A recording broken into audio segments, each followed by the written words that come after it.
Student, তোমরা যারা ক্যালকাটা ইউনিভার্সিটির আন্ডারে প্রথম সেমিস্টারের ছাত্রছাত্রী আছো, তোমাদের জন্য আজকের ভিডিওটা খুবই গুরুত্বপূর্ণ। আজকের ভিডিওটায় তিনটে গুরুত্বপূর্ণ বিষয় নিয়ে আলোচনা করব। এক নম্বর বিষয়, তোমাদের প্রথম সেমিস্টারে যে 7টা সাবজেক্ট লিখিত পরীক্ষা হবে, এই 7টা সাবজেক্ট কত নম্বর করে প্রত্যেকটা সাবজেক্টের পরীক্ষা হবে সেই বিষয়টা নিয়ে আলোচনা করব। প্রশ্নপত্র কেমন হবে সেটা বলে দেব। দ্বিতীয় গুরুত্বপূর্ণ বিষয় যেটা, যে তোমাদের যে টিউটোরিয়াল থাকছে, কোন সাবজেক্টগুলোতে তোমাদের টিউটোরিয়াল থাকবে এবং টিউটোরিয়াল কত নম্বরের হবে, টিউটোরিয়ালে ভালো নম্বর পাওয়ার জন্য তোমাদের কি করতে হবে সেটা নিয়ে আলোচনা করব। এবং সবথেকে শেষ যে পয়েন্ট, পরীক্ষার আর বেশি বাকি নেই এবং পড়াশোনা কিন্তু সেভাবে হচ্ছে না, সিলেবাস এখনও কমপ্লিট হয়নি, তার জন্য তোমরা কি করবে সেই বিষয়টা নিয়েও আলোচনা করে দেব। তাহলে প্রত্যেকটা বিষয় এক এক করে বুঝে নাও। দেখো, তোমাদের প্রথম সেমিস্টারে তোমরা অনার্সের স্টুডেন্ট হও আর জেনারেল কোর্সের স্টুডেন্ট হও, তোমাদের প্রত্যেককে 7টা সাবজেক্ট পরীক্ষা দিতে হবে। এই 7টা সাবজেক্ট কি কি?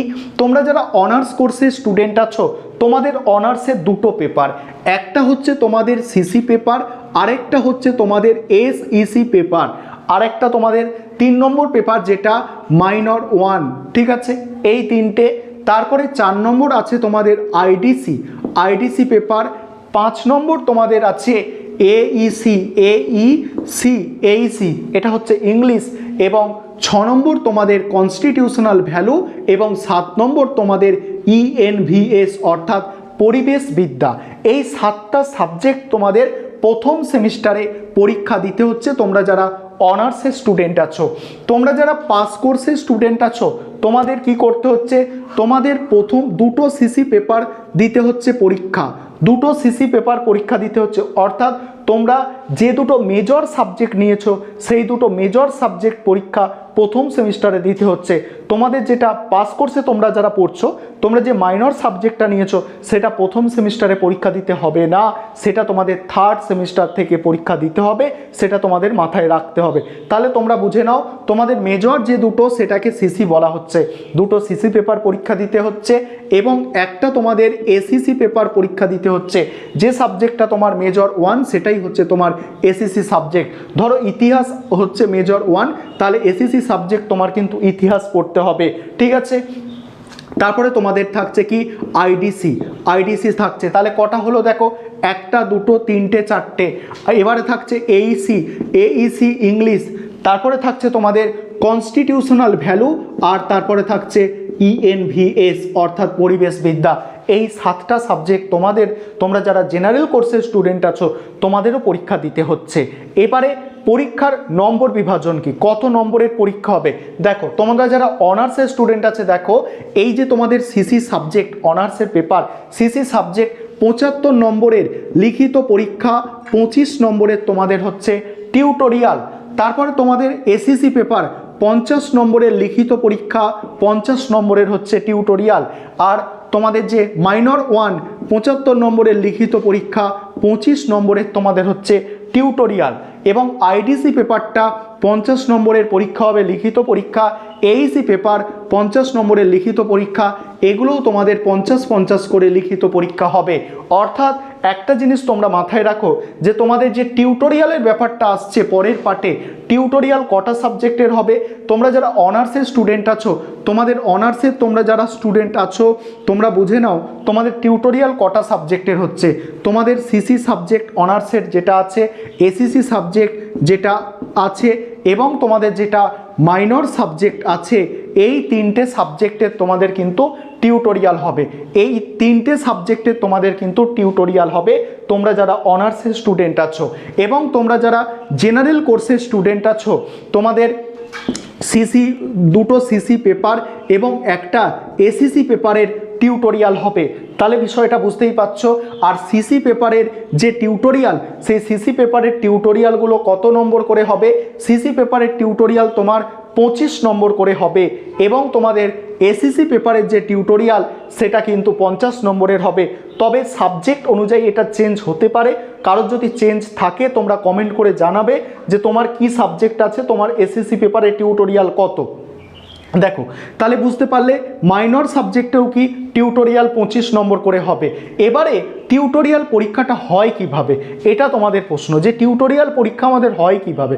দেখো টিউটোরিয়ালের জন্য টিউটোরিয়াল যেটাকে বলা হচ্ছে সেটাকে আগে ইন্টারনাল বলা হতো। এই পরীক্ষাটা হয় কিভাবে, আগে যেভাবে হতো এখনও সেইভাবেই হবে।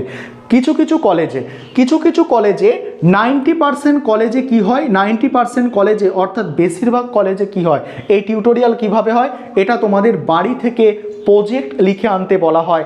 একটা বা দুটো টপিকে, একটা টপিকে যদি প্রজেক্ট লিখে আনতে বলা হয় সেক্ষেত্রে তোমাদের 1000 ওয়ার্ডে, এবং দুটো টপিকে যদি প্রজেক্ট লিখে আনতে বলা হয় সেক্ষেত্রে 500 ওয়ার্ড অর্থাৎ 500 শব্দের মধ্যে প্রজেক্ট লিখে আনতে বলা হয়। তাহলে বুঝতে পারছো যে টিউটোরিয়াল কিভাবে হয়, যে কলেজ থেকে তোমাদের 3টে বা 4টে টপিক সিলেক্ট করে দেওয়া হয়, সেই 3-4টে টপিকের মধ্যে থেকে তোমাদের কিন্তু প্রজেক্ট লিখে আনতে হয়, অর্থাৎ সেই যে টপিকটা দেওয়া হচ্ছে সেই টপিকের ওপরে বাড়ি থেকে কিন্তু তোমাদের লিখে নিয়ে যেতে হবে। ঠিক আছে, এটাই হচ্ছে তোমাদের টিউটোরিয়াল, এইভাবে টিউটোরিয়াল হয়ে থাকে।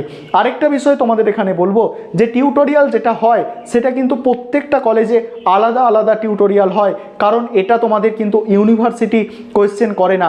কারণ তোমরা একটা ইউনিভার্সিটির আন্ডারে যত স্টুডেন্ট পড়াশোনা করছো, তোমাদের কিন্তু সেমিস্টার যে পরীক্ষাটা হবে, তোমাদের সেমিস্টার পরীক্ষা তোমরা যেমন এইচএসে বোর্ডের পরীক্ষা দিয়েছো যে সমস্ত স্কুলের কোয়েশ্চেন পেপার এইচএসে সমান হয়, ঠিক তেমনই তোমরা যখন সেমিস্টার পরীক্ষা দেবে, এটা একটা ইউনিভার্সিটির পরীক্ষা, তাই প্রশ্নপত্র কিন্তু সব সমানই হবে।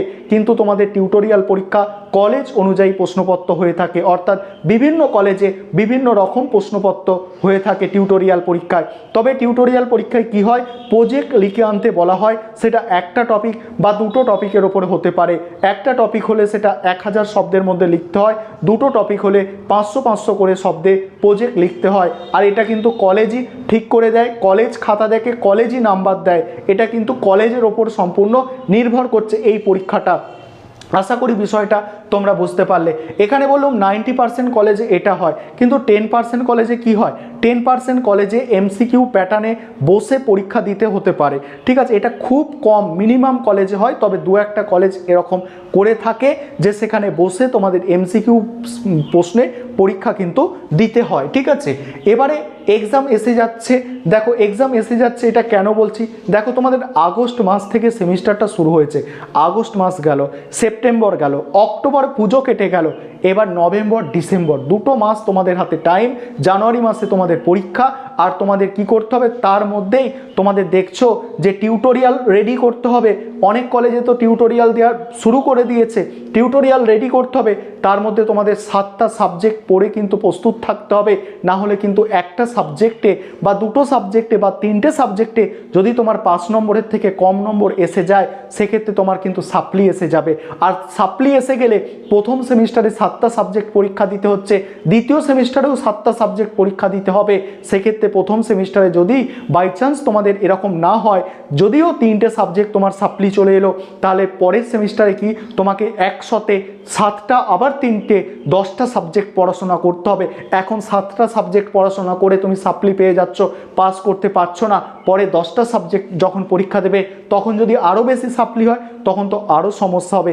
এই কারণে কিন্তু কলেজের পড়াশোনায় সাপ্লির কারণে, সাপ্লি একটা কিন্তু কলেজে পড়লে একটা দুটো বিষয় সাপ্লি থাকে, তবে সাপ্লি কিন্তু একটা খুবই খারাপ জিনিস। কারণ একটা স্টুডেন্ট যখন সাপ্লি পেয়ে যায় তার মনোবল কিন্তু অনেকটা দুর্বল হয়ে যায়। বেশিরভাগ ক্ষেত্রে দেখা গেছে যে একটা অভিজ্ঞতা নিরেখে বলছি, যারা সাপ্লি পেয়ে যায় তো বেশিরভাগ ক্ষেত্রে তাদের কিন্তু পড়াশোনা কমপ্লিট করার আগেই মনোবলটা দুর্বল হয়ে যায়, তারা কিন্তু পড়াশোনাটাকে ব্রেক করে দেয়, অর্থাৎ কলেজ ছেড়ে দিতে অনেক সময় বাধ্য হয়ে যায়। তাই তোমাদের হাতে এখনও অনেকটা সময় আছে, পর্যাপ্ত সময় আছে। তোমরা যে টোটাল টাইম, অর্থাৎ তোমরা টোটাল টাইমকে টোটাল সাবজেক্ট দিয়ে ভাগ করে নাও, ভাগ করে দেখো যে তোমাদের হাতে যেটুকু সময় আছে সেই সময়টুকুকে কাজে লাগাবার চেষ্টা করো। ধরো একদিন তুমি 6 ঘন্টা করে পড়াশোনা করবে, তোমার হাতে যদি 50টা দিন সময় থাকে বা তোমার হাতে যদি 40টা দিন সময় থাকে, তোমরা কি করবে, সেটাকে তোমাদের টোটাল সাবজেক্ট দিয়ে ভাগ করে নাও এবং ভাগ করে দেখো যে তোমার একটা সাবজেক্টের জন্য কতটা সময় তুমি পাচ্ছ, কারণ তার থেকে সময় বেশি পাবে না, সময় কমবে। তাই এখন থেকে তোমরা পড়াশোনা শুরু করে দাও, না হলে পরে অনেক সমস্যা হবে। পরীক্ষা এসে যাচ্ছে, জানুয়ারি মাস থেকেই তোমাদের কিন্তু প্রথম সেমিস্টারের পরীক্ষা শুরু হয়ে যাবে। আরেকটা দুটো বিষয় তোমরা আমাকে বারবার প্রশ্ন করেছো, জানতে চেয়েছো যে টিউটোরিয়াল বা সেমিস্টারের পরীক্ষা কোন ভাষায় প্রশ্নপত্র হয় বা কোন ভাষায় অ্যান্সার লিখতে হয়। দেখো, তোমার বাংলা এবং ইংরাজি দুটো ভাষাতেই প্রশ্নপত্র হয়ে থাকে এবং তোমরা বাংলা এবং ইংরাজি দুটো ভাষাতেই তোমরা অ্যান্সার করতে পারবে। আবার অনেকের মনে এও ডাউট থাকে যে বাংলাতে অ্যান্সার লিখলে কি কম নম্বর পাওয়া যায়। এরকম কোনো ব্যাপার নেই। যে অ্যান্সারটা লিখছো সেই অ্যান্সারটা সঠিক হতে হবে। সেটা বাংলায় লিখছো নাকি ইংরাজিতে লিখছো সেটা ম্যাটার করে না। ম্যাটার করে এটাই যে তুমি যে তথ্যটাকে প্রেজেন্ট করছো সেই তথ্যটা যাতে সঠিক হয়ে থাকে, তাহলেই তোমার নম্বরটা কিন্তু বাড়বে। অর্থাৎ তুমি বেঙ্গলিতেও লিখতে পারো এবং ইংলিশেও লিখতে পারো। আশা করি আজকের ভিডিওটা তোমাদের জন্য অনেকটা হেল্পফুল থাকছে। আর অবশ্যই আজকের ভিডিওটা অন্যজনদের মধ্যে শেয়ার করে তাদেরও বিষয়বস্তুগুলো জানার সুযোগ করে দেবে। এবং তোমরা যারা চ্যানেলে নতুন এসেছো, তোমরা চ্যানেল সাবস্ক্রাইব করে সঙ্গে থেকো এরকম গুরুত্বপূর্ণ আপডেট প্রতিনিয়ত পাওয়ার জন্য।